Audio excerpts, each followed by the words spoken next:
Ililigtas kan anghel nin kagurangnan, an gabos na may pagkatakot sa iya.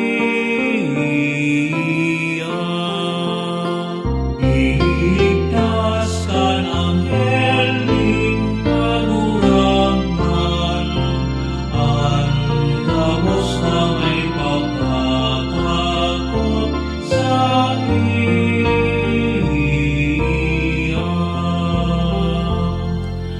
An sakong kanagmaogma sa kagurangnan,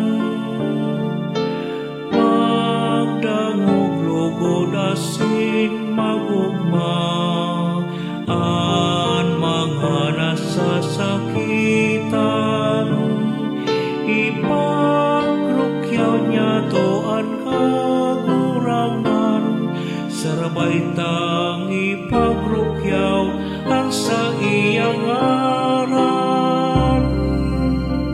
Iligtas kan anghel nin kagurangnan, an gabos na may pagkatakot sa iya. Namibi ako sa kagurangnan, asin sinimbag niya